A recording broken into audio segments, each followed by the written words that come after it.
Hello my dear students, welcome back to Learn Easily channel. Ben Jonson ರವರ to Celia ಒಂದು love ಸಾಂಗ್ನ ಕನ್ನಡದ line by line explanation ಹಾಗೂ ಸಮರಿಯನ್ನು ಈ ಒಂದು ವಿಡಿಯೋದಲ್ಲಿ ನಾವು ಡಿಸ್ಕಸ್ ಮಾಡೋಣ. ಬೆನ್ ಜಾನ್ಸನ್ ರವರು ಟು ಸಿಲಿಯಾ ಈ ಒಂದು ಸಾಂಗನ್ನು ತನ್ನ ಪ್ರೇಯಸಿಯ ಬಗ್ಗೆ ಬರೀತಾರೆ. Drink to me only with thine eyes ಅಂತಕ್ಕಂಥದ್ದು. ಈ ಒಂದು ಲವ್ ಸಾಂಗನ್ನು ಬೆನ್ ಜಾನ್ಸನ್ ರವರು 1616ರಲ್ಲಿ ಪಬ್ಲಿಷ್ ಮಾಡ್ತಾರೆ. ಇದು ಅವರ ಒಂದು ಕಲೆಕ್ಷನ್ ಆಗಿರ್ತಕ್ಕಂಥ ದ ಫಾರೆಸ್ಟ್ನಲ್ಲಿ ಪಬ್ಲಿಷ್ ಮಾಡಿರ್ತಾರೆ. ಇಲ್ಲಿ ಈ ಪೊಯಮ್ನ ಸ್ಪೀಕರ್ ಆಗಿರ್ತಕ್ಕಂತಹ ಬೆನ್ ಜಾನ್ಸನ್ ರವರು ಹೇಳ್ತಾ ಇರ್ತಕ್ಕಂಥದ್ದು ತನ್ನ ಒಂದು ಪ್ರೇಯಸಿ, ಆಕೆಯ ಒಂದು ಪ್ರೀತಿ ಅಂತಕ್ಕಂಥದ್ದು ಬಹಳ ಸಿಹಿಯಾಗಿದೆ.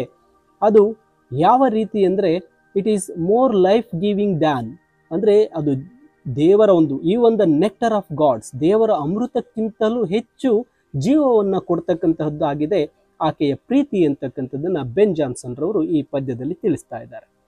ಈ ಒಂದು ಪದ್ಯದ line by line Kannada explanation ಅನ್ನ ಈಗ ಕಲಿತಾ ಸಾಗೋಣ. To Celia, drink to me only with thine eyes. ಇದು ಬೆನ್ ಜಾನ್ಸನ್ ರವರ ಮೊದಲ ಸಾಲು.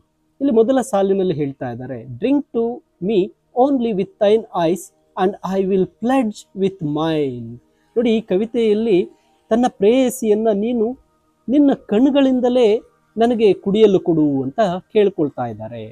ಅದಕ್ಕೆ ಪ್ರತಿಯಾಗಿ ತಾನು ಕೂಡ ತನ್ನ ಕಣ್ಣುಗಳಿಂದಲೇ ಒಂದು ಪ್ರಮಾಣವನ್ನ ಮಾಡ್ತೇನೆ, ವಾಗ್ದಾನ ಮಾಡೋದಾಗಿ ಹೇಳ್ತಾ ಇದ್ದಾರೆ. ಅಂದ್ರೆ ಇಲ್ಲಿ ಕವಿ ಬೆನ್ ಜಾನ್ಸನ್ ರವರು ಪ್ರೀತಿಯನ್ನ ಕಣ್ಣುಗಳ ಮೂಲಕ ಒಂದು ವಿನಿಮಯ ಮಾಡಿಕೊಳ್ಳುವ ಒಂದು ಆಳವಾದ ಮತ್ತು ವೈಯಕ್ತಿಕ ಕ್ರಿಯೆಯಾಗಿದೆ ಅಂತ ಚಿತ್ರಿಸ್ತಾ ಇದ್ದಾರೆ. ಸಾಂಪ್ರದಾಯಿಕವಾಗಿ ಒಂದು ವೈನ್ ಒಂದಿಗೆ ಮಾಡುವ ಟೋಸ್ಟ್ ಬದಲಿಗೆ ಅವನ ಕಣ್ಣುಗಳ ಮೂಲಕ ನಡೆಯುವ ಒಂದು ಮೌನವಾದ ನಿಕಟವಾದ ಸಂವಹನವನ್ನ ಇಲ್ಲಿ ಬಯಸ್ತಾ ಇದ್ದಾರೆ. ಈ ಕ್ರಿಯೆ ಒಂದು ನೋಟವನ್ನ ಪ್ರೀತಿಯ ಪ್ರತಿಜ್ಞೆಯಾಗಿ ಪರಿವರ್ತಿಸ್ತಾ ಇದೆ. ಇಲ್ಲಿ ನೆಕ್ಸ್ಟ್ ಲೈನ್ ಅಲ್ಲಿ ಹೇಳ್ತಾರೆ, or leave a kiss but in the cup and I will not look for wine. ನೋಡಿ, ಹೇಳ್ತಾ ಇದ್ದಾರೆ ಅವಳ ತನ್ನ ತುಟಿಯ ಒಂದು ಮುದ್ರೆಯನ್ನ, ಅಂದ್ರೆ ಆ ತುಟಿಯ ಒಂದು ಗುರುತನ್ನ ಆ ಕಪ್ನಲ್ಲಿಟ್ಟರೆ ತಾನು ಬೇರೆ ಯಾವುದೇ ವೈನ್ಗಾಗಿ ನೋಡದೆ ಆ ಕಪ್ಪನ್ನೇ ಬಯಸ್ತೇನೆ ಅಂತ ಹೇಳ್ತಾ ಇದ್ದಾರೆ. ಅಂದ್ರೆ ಈ ಸಾಲುಗಳಲ್ಲಿ ಪ್ರೇಯಸಿ ಒಂದು ಯಾವುದೇ ವೈನ್ಗಿಂತ ಹೆಚ್ಚು ಅಮಲೇರಿಸ್ತಾ ಇದ್ದಾಳೆ ಅಂತಕ್ಕಂಥ ಭಾವನೆಯನ್ನ ಹೇಳ್ತಾ ಇದ್ದಾರೆ. ಅವಳ ಮುತ್ತಿನಿಂದ ತುಂಬಿರ್ತಕ್ಕಂತಹ ಕಪ್ ಕವಿಗೆ ಪ್ರೀತಿಯ ಬಯಕೆಯನ್ನ ವೈನ್ಗಿಂತಲೂ ಹೆಚ್ಚಾಗಿ ತಣಿಸುತ್ತೆ ಅಂತಕ್ಕಂಥದ್ದನ್ನ ಹೇಳ್ತಾರೆ. ನಂತರ ಸಾಲುಗಳಲ್ಲಿ ಹೇಳ್ತಾರೆ, the thirst that from the soul doth rise, doth ask a drink divine, but might I of Jove's nectar sup, I would not change for thine.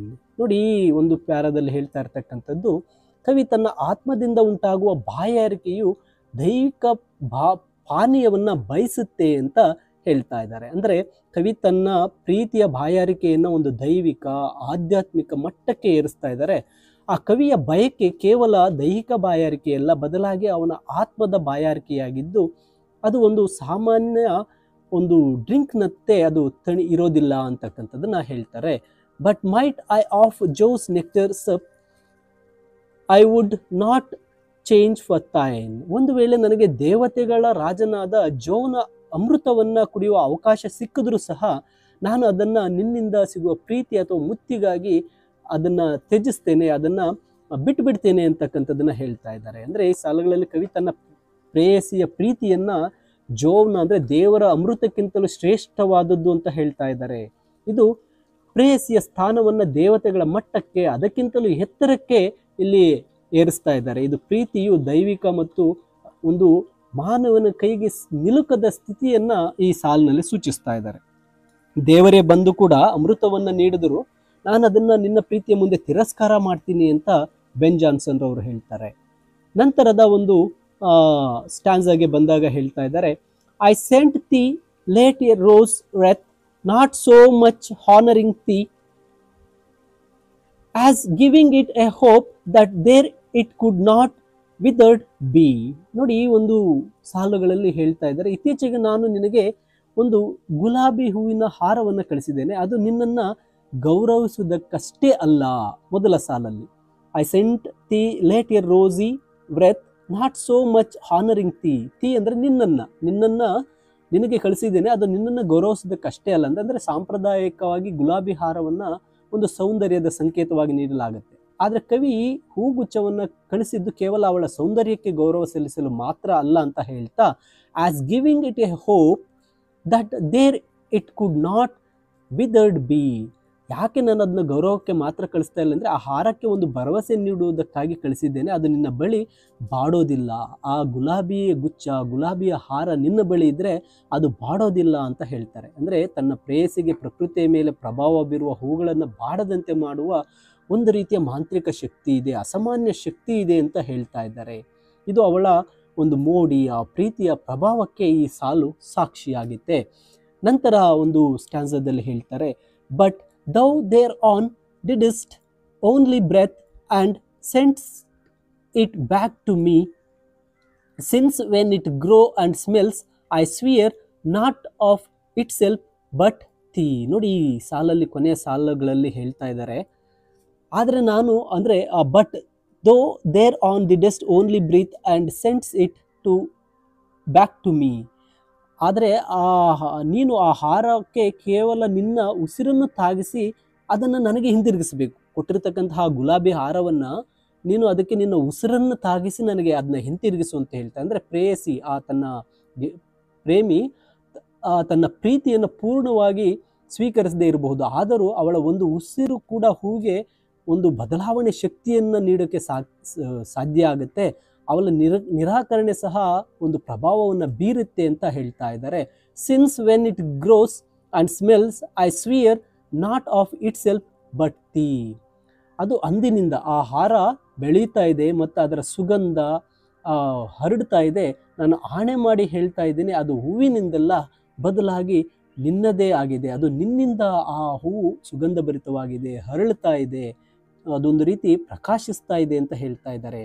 ಅಂದರೆ ಪ್ರೇಯಸಿಯ ಒಂದು ಉಸಿರು ಹೂವಿಗೆ ತಾಗಿದಾಗ ಅದಕ್ಕೆ ಒಂದು ಚಿರಂಜೀವಿ ಅಂದರೆ ಒಂದು ಅಮರತ್ವವನ್ನು ನೀಡ್ತಾ ಇದೆ, ಚಿರಂತನವಾದ ಜೀವನವನ್ನು ನೀಡ್ತಾ ಇದೆ, ಆ ಹೂವಿಗೆ ಹೊಸ ಜೀವನವನ್ನು ನೀಡ್ತಾ ಇದೆ. ಇಲ್ಲಿ ಆ ಹೂವಿನ ಸುಗಂಧ ಅವಳ ಸಾರ ಅಥವಾ ಸುವಾಸನೆಯ ಸಂಕೇತ ಆಗಿದೆ. ಪ್ರೀತಿಯು ಹೇಗೆ ಒಂದು ಚಿರಂತನವಾಗಿ ಅಮರವಾಗಿ ಪರಿವರ್ತನೆಯ ಶಕ್ತಿಯನ್ನು ಹೊಂದಿದೆ ಎಂಬುದನ್ನು ಈ ಸಾಲಿನಲ್ಲಿ ಹೇಳ್ತಾ ಇದ್ದಾರೆ. ಅಂದರೆ ನಿನ್ನ ಉಸಿರು ತಗಲಿರ್ತಕ್ಕಂತಹ ಗುಲಾಬಿ ಹಾರ, ಆ ಗುಲಾಬಿ ಹೂ ಮತ್ತೆ ಗ್ರೋ ಮೀನ್ಸ್ ಅದು ಬೆಳೆಯುತ್ತೆ, ಅದು ಸ್ಮೆಲ್, ಅದು ಸುಗಂಧವನ್ನು ಬೀರುತ್ತೆ.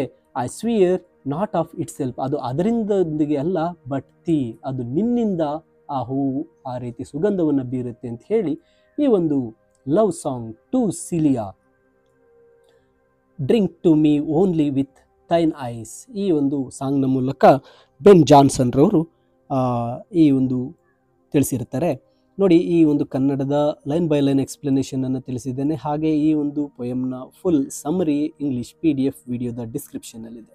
ಮೈ ಡಿಯರ್ ಸ್ಟೂಡೆಂಟ್ಸ್, ವಿಡಿಯೋ ಇಷ್ಟ ಆದರೆ ಒಂದು ಲೈಕ್ ಮಾಡಿ, ನಿಮ್ಮ ಸ್ನೇಹಿತರಿಗೆ ಶೇರ್ ಮಾಡಿ, ತಪ್ಪದೆ ಲರ್ನ್ ಈಸಿಲಿ ಚಾನಲ್ಗೆ ಸಬ್ಸ್ಕ್ರೈಬ್ ಮಾಡ್ಕೊಳ್ಳಿ. And thank you for watching this video. Will meet again in another beautiful video.